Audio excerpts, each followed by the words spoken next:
Hello friends. आज का जो क्वेश्चन है इसको देख सकते हो। √3 raise to √x plus √5 raise to √y plus √7 raise to √z equal to 63। Then find the values of x, y and z।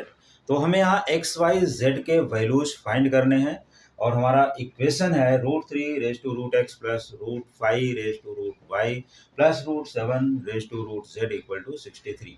तो इस टाइप के क्वेश्चन को सॉल्व करने के लिए हम लोगों को यहाँ पर कौन सा ट्रिक अप्लाई करना है और इनके वैल्यूज़ को कैसे फाइंड करना है जो हमें इस इक्वेशन का LHS और RHS लेने पर वेरीफाई हो सके। तो इस टाइप के क्वेश्चन को सॉल्व करने के लिए हम लोग सबसे पहले यहाँ पर देखते हैं कि इसका ट्रिक क्या है और ट्राई करते हैं कि इस क्वेश्चन का करेक्ट सोल्यूशन मिले। तो इस टाइप के क्वेश्चंस कौन कौन से एग्जाम में पूछे जा सकते हैं। बहुत से एग्जाम्स हैं, बहुत से कॉम्पिटिटिव एग्जाम्स हैं। लगभग सभी कॉम्पिटिटिव एग्जाम में आजकल इस टाइप के क्वेश्चंस इंक्लूड हो रहे हैं और इस टाइप के क्वेश्चंस आ भी सकते हैं। तो हम लोग क्या करें, पहले इसका सोल्यूशन निकालने के लिए सबसे पहले ये देखते हैं कि 63 क्या है, या तो फिर इधर 3, 5, 7 है, इससे कुछ उसका रिलेशन है कि नहीं है, उसको भी देख लेते हैं। तो सबसे पहले हम लेते हैं 63 और 63 को यहाँ पर कर लेते हैं फैक्टराइज।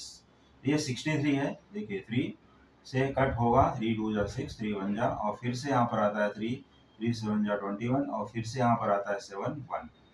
तो वी सी दैट, देखो 3 इंटू 3 इंटू 7, यहाँ पर हमें मिल रहा है 3 इंटू 3 इंटू 7।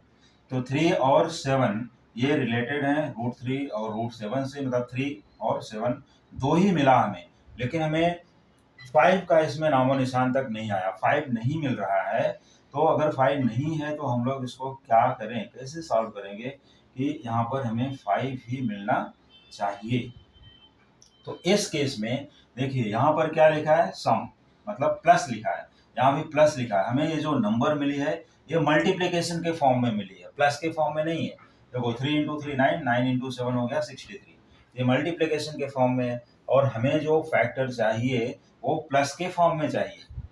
तो प्लस के फॉर्म में कैसे लेके आए वो देखने के लिए हम यहाँ से 3 इंटू 3, ये 3 इंटू 3 है, कितना हो रहा है 9। तो चलिए एक हम लोग यहाँ पर ट्रायल करते हैं, 63 माइनस 9 करके देखते हैं ये कितना होता है। 13 माइनस 9, ये हो गया यहाँ पर 4, और यहाँ 5 है रिमेनिंग, तो हो गया 54। ये 54 आता है। देखो मैं सॉल्व करने का ट्रिक भी बता रहा हूँ कि एग्जाम में ट्राई कैसे करना है। अगर यहाँ सम के फॉर्म में है तो 63 को भी हमें सम के फॉर्म में एक्सपैंड करना होगा इन टर्म्स ऑफ 3, 5 एंड 7, इसी फॉर्म में होना चाहिए, तभी हम इसका आंसर निकाल सकते हैं। लेकिन अभी हमारे पास जो फैक्टर्स आए 9 इंटू 7 या 3 इंटू 3, 3 स्क्वायर इंटू 7 में आया, 5 का नामो निशान नहीं था। तो हम 5 को कैसे लाएंगे उसको देखने के लिए हमने क्या किया, देखिए 63 हमारा होल नंबर, यहाँ पर एक नंबर है 63, और यहाँ से हमने लिया 9, और ये 9 को हमने यहाँ माइनस किया तो हमें मिल गया 54।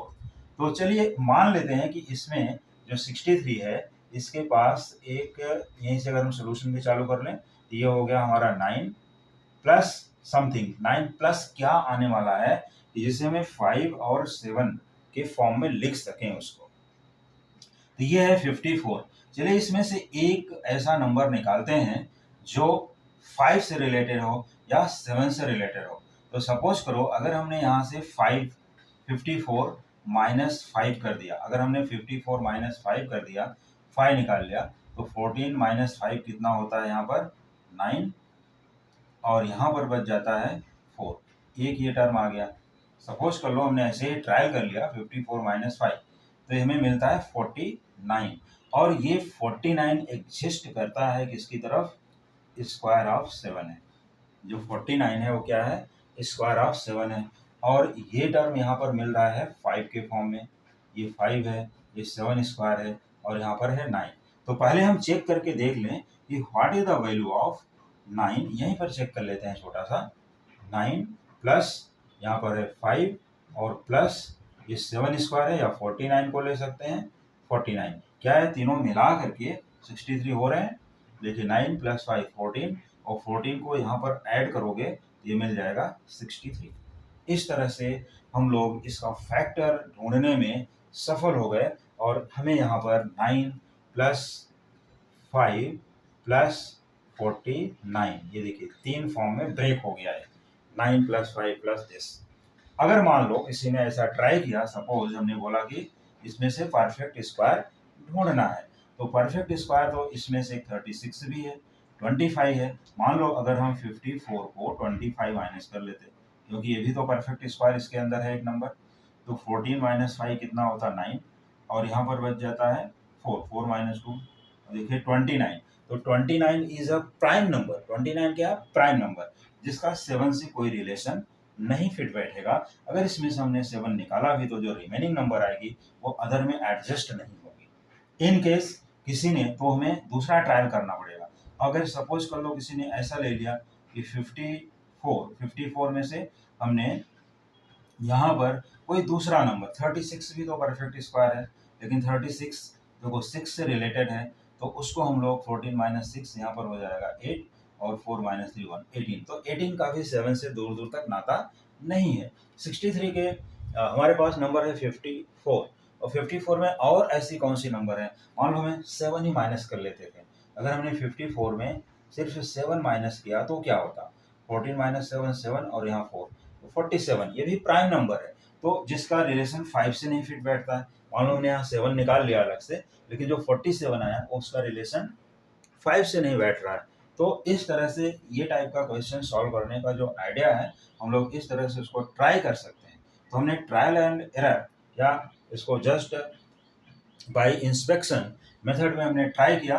देखो हमारे फैक्टर यहाँ से स्टार्ट हुए थे, थोड़ा सा हिंट मिला था कि एक 9 है, तो 9 के बाद हमें क्या मिल रहा है, अगर हम लोग 9 प्लस यहाँ पर हमने माइनस करके देखा, 63 माइनस 9 ये हुआ 54, और 54 के अंदर से हमने ये 5 को निकालने की कोशिश किया तो 49, और 49 ऐसा नंबर बचा जो 7 का स्क्वायर था। तो एटलीस्ट हमारे जो फैक्टर्स हैं, अब देखिए 9 3 स्क्वायर हो जाएगा, मतलब ये 3 से रिलेशन रखता है, 5 5 से रिलेशन रखेगा, 49 7 से रिलेशन रखेगा। तो एटलीस्ट हमें जो फैक्टर, जो सम ऑफ द टर्म्स यहाँ पर मिले, सम ऑफ द नंबर्स, 63 के ऐसे 3 पार्ट्स में मिल गए यहाँ पर, जो 3 5 और 7 से रिलेशन रखते हैं। एटलीस्ट इनका जो रिलेशन आया ये 3 5 और 7 का रिलेशन है। तो अब इसको आगे सॉल्व करने के लिए हम लोग देखते हैं कि अब इनके वैल्यूज कैसे निकालेंगे, एक्स वाई जेड के वैल्यूज। तो ये तो रहा हमारा छोटा सा explanation for this easy question. अगर बहुत डिफिकल्ट क्वेश्चन आएगा तो मैं और भी बहुत से ट्रिक्स लेकर के आऊँगा, बताऊँगा फिर यहाँ। तो इसको हम लोग अब आगे बढ़ाते हैं, प्रोसीड करते हैं। देखिए ये 9 है, 9 को हम लोग लिख सकते हैं 3 स्क्वायर प्लस 5, 5 के पास कुछ नहीं है, 1 है, तो 1 लिखने की जरूरत नहीं है, लेकिन 49 को लिख सकते हैं 7 स्क्वायर। अब इसके बाद हम लोग क्या करेंगे, यहाँ पर हमें चाहिए रूट ऑफ 3, 3 को लिख सकते हैं √3 होल स्क्वायर, और ये पावर यहाँ पर है तो इसको इंटू कर देते हैं, क्योंकि पावर इंटू पावर ही रहता है। 5 को लिख सकते हैं √5 होल स्क्वायर, क्योंकि √5 का स्क्वायर करेंगे तो 5 आएगा, और प्लस 7 को लिख सकते हैं √7 होल स्क्वायर, √7 होल स्क्वायर, ये √7 का स्क्वायर है 7, और ये स्क्वायर एक और है तो इंटू 2 कर देते हैं यहाँ पर। इस तरह से हमें अब ये √3 √5 √7 के टर्म्स में आया। इसके बाद क्या करना है, देखिए √3 raise to root of x plus √5 raise to root of y plus √7 raise to root of z equals √3 raise to 4, यहाँ पर 2 इंटू 2 4 हो गया, प्लस √5 स्क्वायर प्लस ब्रैकेट भी यूज कर सकते हैं, कोई प्रॉब्लम नहीं, √7 रेज टू 4, ये हमें मिले यहाँ पर। ठीक है, तो अगर हम अब इन लोगों को कंपेयरिंग कर दें, comparing on both side with related radicals, जैसे √3 raise to √x, √3 raise to 4, √3 raise to √x, √3 raise to 4, अगर इसको हम यहाँ से रिलेशन इसका दिखा दें कि अगर ये रिलेटेड है तो यहाँ से इसका रिलेशन बनेगा, या ऊपर से ऐसा दिखा दें कि √x। तो कंपेयरिंग ऑन बोथ साइड्स यहाँ पर लिखना है, comparing on both sides, comparing on both sides with related roots या रिलेटेड रेडिकल्स, ऐसा भी लिख सकते हो। तो ऐसा लिखने के लिए अब हमारे पास यहाँ पर क्या मिला, root of x equal to 4 और रूट ऑफ वाई की वैल्यू क्या होगी, root of y equal to 2। देखिए ये इसका रिलेशन है, शायद मैं इसका एक एरो बना दूँ अगर आप लोगों को चाहिए तो। इसका रिलेशन हो गया रूट वाई के लिए यहाँ से है और रूट जेड के लिए यहाँ से है, ऐसा एक रिलेशन बन गया यहाँ पर। फिर यहाँ पर रूट ऑफ जेड की वैल्यू हमें मिल रही है, रूट ऑफ 7⁴ है तो यहाँ पर 4। तो अब इनके एक्स वाई जेड के वैल्यूज क्या आने वाले हैं, तो एक्स वाई जेड के वैल्यूज जो यहाँ देखो, रूट एक्स इक्वल टू 4, तो एक्स की वैल्यू क्या है, रूट एक्स इक्वल टू 4। तो एक्स की वैल्यू के लिए हम लोग इसको यहाँ पर इरेज कर दें थोड़ा सा, क्योंकि ये एक्सप्लेनेशन तो हो चुका है। यहाँ पर ही इसको रिलेटेड दिखा देते हैं, क्योंकि एक्सप्लेनेशन हो गया तो हम यहाँ पर आराम से लिख सकते हैं।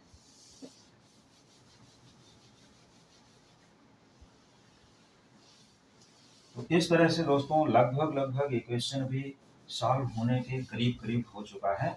अब इसको हमें क्या करना है, छोटा सा एक और कैलकुलेशन बाकी है। इसमें रूट एक्स इक्वल टू 4, तो एक यहाँ पर हम बॉर्डर लाइन कर देते हैं, उधर का पार्ट अलग हो गया। देखिए root x equal to 4, squaring on both side. जल्दीबाजी में क्या करते हैं लोग, इसका स्क्वायर रूट समझ लेते हैं, ऐसा नहीं करना है बच्चों को, ऐसा जल्दीबाजी नहीं करनी है किसी भी कॉम्पिटिटिव एग्जाम में। रूट एक्स इज 4, तो स्क्वायरिंग ऑन बोथ साइड, तो इसका देखो रूट एक्स होल स्क्वायर और यहाँ पर 4 स्क्वायर, तो root x whole square is x और 4 का स्क्वायर क्या होता है 16, तो this is the value of x. एक वैल्यू हमें मिल गई। दूसरी वैल्यू क्या है, रूट वाई इक्वल टू 2, देखो root of y equal to 2, तो यहाँ पर भी स्क्वायरिंग ऑन बोथ साइड कर लेना है। तो root y whole square equal to 2 square, that is y equal to 4। ओ ये वाई की वैल्यू है, वाई इक्वल टू 4। और रूट जेड इक्वल टू 4 यहाँ लिख लेते हैं, रूट जेड इक्वल टू 4। तो अगर इसका भी होल स्क्वायर करोगे यहाँ तो क्या मिलेगा, 4 का स्क्वायर यहाँ भी करना पड़ेगा, तो root z square is z equal to 16। तो z की भी वैल्यू 16 है, x की भी वैल्यू 16 है और y की वैल्यू है 4। तो अगर ये वैल्यूज हम लोग यहाँ पर सब्स्टिट्यूट करेंगे तो LHS इक्वल टू RHS मिल रहा है। देख लेते हैं, x इज 16, यहाँ पर रूट 16 है, तो root 3 raise to 4, root 3 raise to 4 जिसका वैल्यू हो जाता है 9, it is correct. Root 5 value of y is 4, देखो रूट 5 रेज टू रूट 4 और रूट 4 की वैल्यू होती है 2। पॉजिटिव वैल्यूज लेनी है, ऐसा नहीं कि प्लस माइनस 2 बोथ, क्योंकि हमें वहाँ पर इंटीजर पॉजिटिव इंटीजर लेना है, तो यहाँ पर negative value does not consider. तो यहाँ पर हमें क्या करना है, नेगेटिव वैल्यू को कंसिडर नहीं करते हुए आगे हमें बढ़ाना है। तो y इक्वल टू हमने 4 लिया, तो root y equal to root of 4, ये हो जाएगा 2 और रूट 5 स्क्वायर होता है plus 5, correct. Root 7 raise to z, root z के अंदर यहाँ रूट जेड है, यहाँ 16 लिखोगे, स्क्वायर रूट में 4 आएगा और रूट 7 को 4 टाइम्स मल्टीप्लाई करो, root 7 into root 7 into root 7 into root 7, जैसे यहाँ पर किए थे ठीक वैसे ही, तो आता है 7 इंटू 7 दैट इज 49। वेरीफाई हो गया। और ये तीनों को प्लस करके देखो 49 प्लस 5 ये कितना हो गया 54, और 54 प्लस 9 किया तो 63 हो जाता है, करेक्ट। ये वेरीफाई भी हो गया क्योंकि उसी से फैक्टर्स निकले थे। तो इस तरह से values of x y z हमें मिल गए 16, 4 एंड 16 रिस्पेक्टिवली। तो दोस्तों आज का क्वेश्चन यहाँ पर कंप्लीट होता है। ये क्वेश्चन बहुत ही अच्छा क्वेश्चन है। इस टाइप के क्वेश्चन मैथमेटिक्स ओलंपियाड और अदर कॉम्पिटिटिव एग्जाम्स में बहुत ही अच्छे से, बहुत ही ज़्यादा आने के चांसेस होते हैं और बहुत ही अच्छे से सॉल्व कर सकते हो। तो अब हम लोग इसी टाइप के और भी क्वेश्चंस को कैसे सॉल्व करें आप लोगों को आइडिया मिल गया होगा। तो इसी टाइप के और से बहुत से क्वेश्चन या डिफरेंट टाइप के और बहुत से क्वेश्चंस को सॉल्व करने के लिए, इनका ट्रिक्स देखने के लिए आप जुड़े रहिए हमारे चैनल से और देखते रहिए coming videos. Thank you so much.